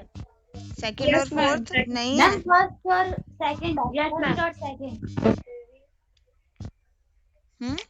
मैम फर्स्ट है। मैम सेकंड और फोर्थ। मैम फर्स्ट और सेकंड है। फर्स्ट है, स्वास्थ्य क्लब में सब लोगों की बीमारियां ठीक हो जाएंगी। मैम मैम सेकंड और थर्ड और फोर्थ आना चाहिए। थर्ड और फोर्थ है। Yes ma'am. Yes ma'am, third fourth ही है। थर्ड और फोर्थ है। फोर्थ कैसे है राष्ट्रीय अच्छा। स्वयंसेवी संस्थान? बताओ क्या क्या एक्टिविटीज होती है राष्ट्रीय स्वयंसेवी संस्थान में? हम्म, स्वयंसेवी क्या होता है? मैम अपनी केयर करना। वॉलंटरी ऑर्गेनाइजेशन, अपनी केयर करना। नेशनल वॉलंटरी के लिए नेशनल नेशन से रिलेटेड कुछ केयर वेयर करना। हम्म, वॉलंटियर करना। हाँ नेशन हाँ, ठीक है। तो वॉलंटरी ऑर्गेनाइजेशन है। अब इन्होंने वॉलंटरी बोला, अपनी मर्जी से आप क्या कर सकते हो? वॉलंटियर कर सकते हो, किसी भी अच्छे काम के लिए वॉलंटियर कर सकते हो। तो आप, हाँ, आप किसी एनजीओ में काम कर सकते हो जो कि पोषण संबंधी काम कर रहा हो। पर अगर आप देखो, अगर आप किसी होटल में काम कर रहे हो तो आप बहुत सारे लोगों का पोषण ठीक कर सकते हो नहीं, क्योंकि होटल में तो आएंगे ही वो लोग जो इतना अफोर्ड कर सकते हैं खाना कि उनका पोषण अपने आप सही हो जाए। हेल्थ क्लब में कौन आएगा? हेल्थ क्लब में भी वही लिमिटेड लोग आएंगे जो हेल्थ क्लब की सब्सक्रिप्शन ले सकते हैं, यानी उनके पास इतने पैसे हैं कि वो सब्सक्रिप्शन ले सकते हैं। ज़्यादातर पब्लिक न्यूट्रिशन में वही लोग कवर किए जा सकते हैं जो क्या है, जिनको या तो एजुकेशन नहीं है या उनके अंदर, उनके पास अफोर्ड करने के लिए पैसे नहीं है। ठीक है, तो इनमें से दो हैं आपके, फूड एंड न्यूट्रिशन बोर्ड जो कि सरकारी ऑर्गेनाइजेशन में आ जाता है, और नेशनल वॉलंटियर ऑर्गेनाइजेशन जो कि एनजीओ में आ जाता है। ठीक है, ये लोग मिलके प्रोग्राम्स बनाएंगे और फिर लोगों को उसके रिगार्डिंग अवेयर करेंगे और उसका सोल्यूशन ढूंढेंगे। समझ आया? अब इसमें वॉलंटरी वाला है, कंफ्यूजिंग था ना, क्योंकि सारे हेल्थ क्लब वाले को देख के भी लग रहा था कि हेल्थ क्लब में भी अच्छे काम है, अवेयरनेस जनरेट होती है। पर टारगेट ग्रुप छोटा है दोनों का, चाहे होटल हो चाहे हेल्थ क्लब हो। ठीक है, और दूसरा यहाँ पे एफ्लुएंट लोग आते हैं, अमीर लोग आते हैं, गरीब लोग नहीं आते। तो अगर हम पब्लिक न्यूट्रिशन के सेंस में बात करते हैं, जन पोषण स्वास्थ्य के संदर्भ में बात करते हैं, तो हम उन लोगों की बात करते हैं जिनके पास ज़्यादा पैसे नहीं होते, जिस वजह से उनका पोषण खराब हो जाता है। रिसोर्सेज नहीं है, संसाधन नहीं है। समझ आई बात? Yes ma'am. ठीक है, तो ये थोड़ा सा लॉजिक लगाना पड़ेगा इस क्वेश्चन के लिए। अब वही ए और आर, भारत कुपोषण का दोहरा भार उठा रहा है। Yes ma'am. यस। भारत में अल्पोषण अतिपोषण दोनों पाए जाते हैं। Yes ma'am. ए और आर को एक्सप्लेन कर रहा है। यस मैम कर रहा है, इसलिए ए इसका आंसर। ए इसका आंसर है। समझ आ गया? ठीक है, ये आपका पेपर कंप्लीट हो गया। जिन बच्चों ने कल वाली वीडियो नहीं देखी थी वो भी देख लें ताकि आपका सारे डाउट्स क्लियर हो सके। इसके अलावा कोई और डाउट है किसी मैम बच्चे को? मैम मैंने आपको मानक चिन्ह हाँ, बोला था। मानक चिन्ह बोला। एक मिनट, मैं ना स्क्रीन शेयर करती हूँ मानक चिन्ह वाली आपकी। आपको क्या पता करना है पहले मुझे ये बताओ। एक्सप्लेन करने हैं या यस आपको मैम, नाम पता पर करने हैं कौन मैम कौन से आते हैं पेपर में? आई मैम मेरे को बस ये जानना है कि ISO ISI और मैम बाकी जो भी ये होते हैं मानक चिन्ह, तो मैम ये किस किस पे लगे होते हैं और ये इनका ये क्यों लगाया जाता है? हाँ, और कैसे दिखते हैं? यस मैम, ये सब बता दो इसके बारे में। ठीक है, एक सेकेंड।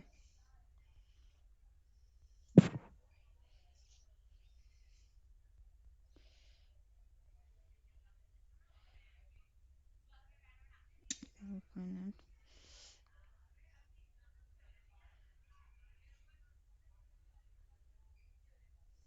हम्म,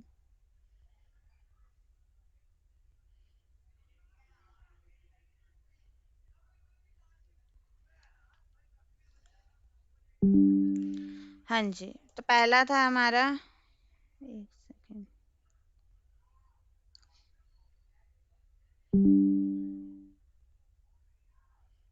स्क्रीन नजर आ रही है? No ma'am. नहीं आ रही? यस मैम आ रही है। ये ISI का मार्क होता है। मैम ठीक है, नहीं आ रही स्क्रीन। किसको मैम नहीं आ अरे रही? आ रही है मेरे ख्याल से तो आप ध्यान से देखो, चेंज मैम की करो। आईडी पे क्लिक कर पिन लेना। कर देती हूँ मैं। अब आ रही पिन है? कर लेना। यस मैम आ रही है।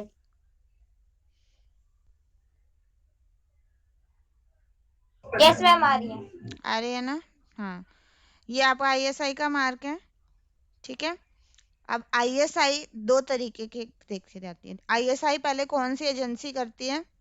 ब्यूरो ऑफ स्टैंडर्ड, बीआईएस करती है। ठीक है, bureau yes of ma'am. Indian standards. ठीक है। अब yes bureau of ma'am. Indian standards जो है वो सिर्फ फूड प्रोडक्ट्स ही नहीं देती, वो बाकी के प्रोडक्ट्स भी देती है। तो आईएसआई का निशान आपको अगर इलेक्ट्रिकल अप्लायंसेज हैं, जैसे आपका पंखा है, स्विच बोर्ड है, इन सब के ऊपर भी आपको देखने को मिलेगा। पर अगर हम मैम बस मैम मैम बस इलेक्ट्रिक से जुड़ी चीजों पे मिलेगा बस। हाँ, जैसे अपने इलेक्ट्रिक सिर्फ नहीं, आपके घर के अप्लायंस, जैसे आपका चूल्हा है, चूल्हा आपका इलेक्ट्रिकल नहीं होता, पर उस पे भी मिलता है। ठीक है। Yes ma'am. आपका मिक्सर ग्राइंडर है, वो तो खैर इलेक्ट्रिकल ही है, उस पे भी मिलेगा आपको। तो कुकर है, कुकर पे भी आपको मिलेगा, वो इलेक्ट्रिकल नहीं होता। ठीक है। आपका गैस वाली जो होता है सिस्टम, पूरा जितना गैस से कनेक्टेड होता है, उन सब पे भी आपको आईएसआई का निशान मिलता है। क्लियर है? Main yes main ma'am. बता रही हूँ मैं। तो आपके ये वाले अभी तक का फर्स्ट यूनिट में आपको सिर्फ फूड से रिलेटेड वाले पढ़ने हैं। आपका जब नेक्स्ट टर्म आएगा तो आपका कंज्यूमर वाला चैप्टर भी है। अब उसके लिए आपको पता होना चाहिए कि आपका इलेक्ट्रिकल अप्लायंसेस के ऊपर, या चूल्हा, या आपका कुकर है, इन सब के ऊपर भी, जबकि गैसकेट वगैरह होती है, उन सब पे भी आईएसआई का निशान लगा होना चाहिए। उसके बिना, यानी कि वो जो है वो बेसिकली आईएसआई सेफ्टी मेजर देखता है। पंखा अगर सही नहीं है, पंखा टूट के गिर जाएगा। स्विच बोर्ड सही नहीं है, आपको शॉक लग सकता है। कुकर सही नहीं है, फट सकता है। गैस सही नहीं है, आग लग सकती है। समझ आया? तो जो सेफ्टी रिलेटेड होता है वो आईएसआई का निशान देखकर हमें समझ आता है कि हाँ, सेफ्टी प्रिकॉशंस, सेफ प्रोडक्ट है, इससे हमें किसी तरीके की जान को खतरा नहीं होगा। समझ आया? Yes ma'am. ठीक यस है। तो मैम। ये याद रखना, सेफ्टी रिलेटेड है। तो सेफ्टी रिलेटेड चाहे गैस हो, चाहे सिलेंडर हो, चाहे बिजली से रिलेटेड हो, उन सब पे आपको आईएसआई मिलना चाहिए। दूसरा, आप फूड में कहाँ कहाँ होता है? फूड में आपका मैंने कुछ कुछ नाम बताए थे, जैसे कि पानी की बोतल भेजी थी मैंने, फोटो भी आपको पानी की बोतल की भेजी थी। मैम ये किसका बता रहे हो? आईएसआई का ही ना? हाँ, आईएसआई पे ही हूँ मैं अभी। ठीक है। ओके। तो आईएसआई में पानी की बोतल, आपका मिल्क पाउडर, बिस्किट, इन सब के ऊपर आपको क्या मिलेगा? आईएसआई का निशान मिलेगा। ठीक है, समझ आ गया? Yes ma'am. नेक्स्ट हम मैम आते हैं, यही आपके जो नजर आ रहे हैं। अब आपका है, अब देखो, यही आईएसआई जो एजेंसी देती है, इशू करती है, वही है बीआईएस। क्या नाम है उसका? बीआईएस। हाँ, बीआईएस कंपनी का नाम है, स्टैंडर्ड का नाम है आईएसआई, और दूसरा चिन्ह जो बीआईएस देती है वो है हॉलमार्क। ठीक है। मैम आईएसआई अलग है और आईएस। नहीं, देखो, कंपनी जो एजेंसी है, ऑर्गेनाइजेशन है, संगठन है, वो है BIS, bureau of Indian standards. ठीक है। Yes ma'am. उसमें दो मानक चिन्ह आते हैं, एक आता है आईएसआई और दूसरा आता है बीआईएस हॉलमार्क। ठीक है। Okay ma'am. अब बीआईएस हॉलमार्क आपको मैंने बताया किसके ऊपर होता है? अभी बताया था, ज्वेलरी के ऊपर, गहनों के यस ऊपर मैम। होता है। ठीक है। यस तो ज्वेलरी। एक जो इलेक्ट्रिकल से रिलेटेड काम करता है या खाने से रिलेटेड करता है वो आ गया आईएसआई, जो गहनों से रिलेटेड करता है वो आपका आ गया हॉलमार्क। हॉलमार्क। ठीक है, क्लियर हो गया ये यस चीज? मैम। Yes ma'am. अगले में आते हैं हम एफपीओ, ये जो आपको नजर आ रहा है एफपीओ। अब ये एफपीओ किसके ऊपर मिल रहा है? नाम है आपको पता है, फ्रूट प्रोडक्ट ऑर्डर। ठीक है। Okay ma'am. अब ये फ्रूट प्रोडक्ट ऑर्डर का मतलब क्या होता है कि जो भी फुल फ्रूट या वेजिटेबल्स से मिलकर बनकर जो चीज तैयार होती है, प्योर, ये नहीं है कि आपने उसमें 10 ग्राम फल डाल दिया और आप कहो मुझे एफपीओ का निशान दो, नहीं।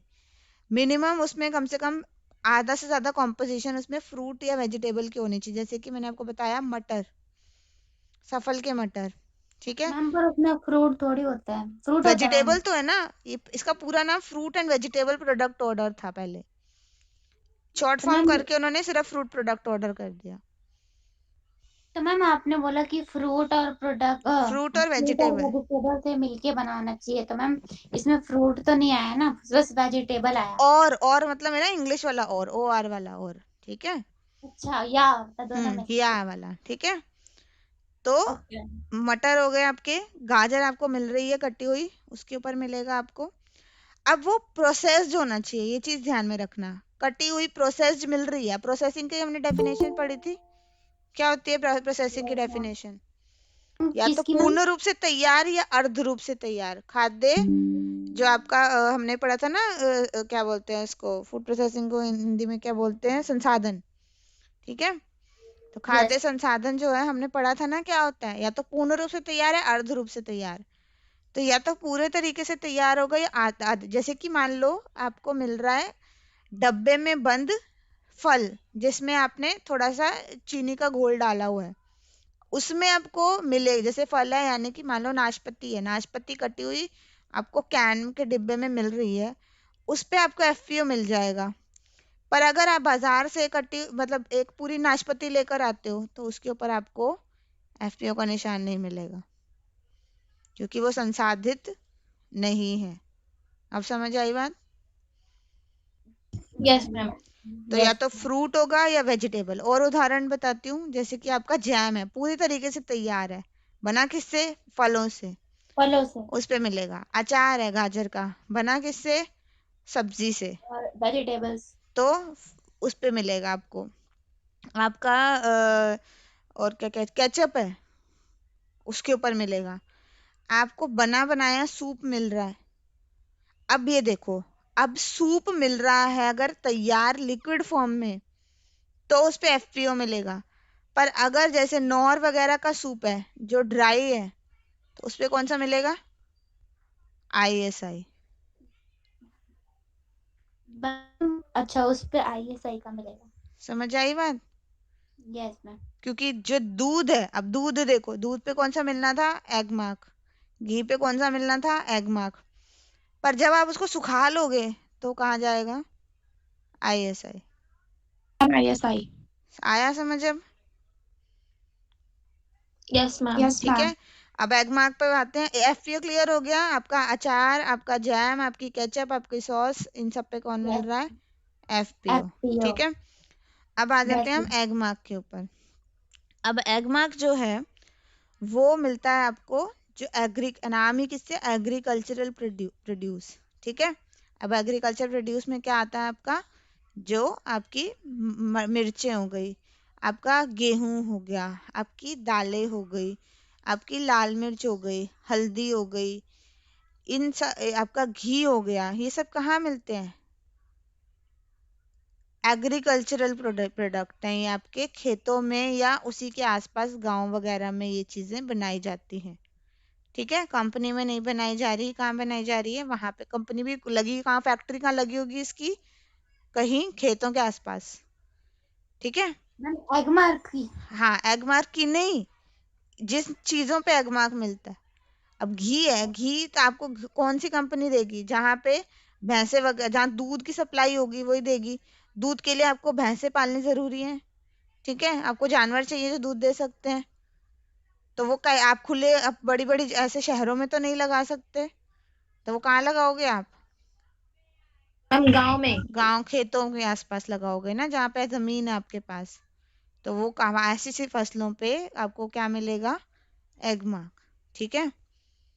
तो याद रहेगा, आपके जितने भी मसाले होते हैं, जैसे और इसके अलावा आपका घी होता है, आपका आटा होता है, गेहूं होता है, उन सब पे क्या मिलता है, सॉरी आटा नहीं, आटे पे आ जाता है आईएसआई।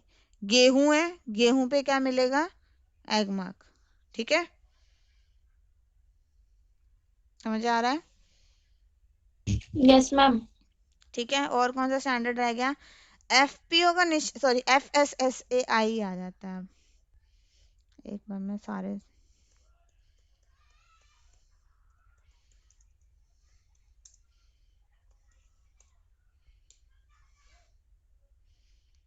ठीक है, ये ऑलमोस्ट हो गए, बाकी आपके नेक्स्ट टर्म वाले हैं इसमें सारे। ये जो जैसे ये आ रहा है हरी डॉट, लाल डॉट, ये क्या सिग्निफाई करते हैं? ये कोई मानक चिन्ह नहीं है, ये सिर्फ सिग्निफाई करती हैं कि कौन सी चीज जो है वो वेजिटेरियन है और कौन सी नॉन वेजिटेरियन है। ठीक है,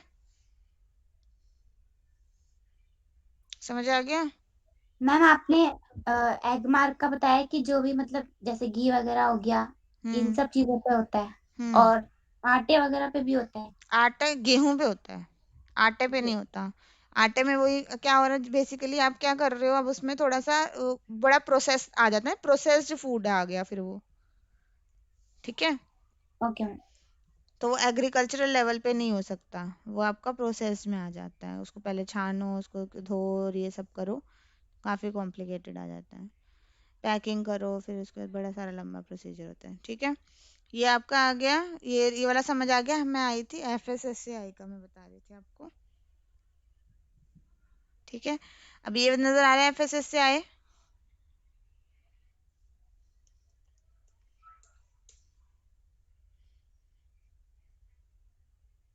यस मैम।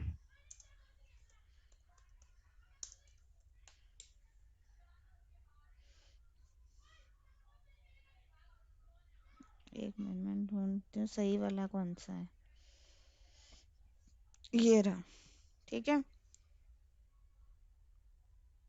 यहाँ देखो, इसको ध्यान से देखोगे, अब नीचे लिखा हुआ है, सिर्फ FSSAI लिखना काफी नहीं होता, नीचे यहाँ पे आपको लाइसेंस नंबर लिखना पड़ता है।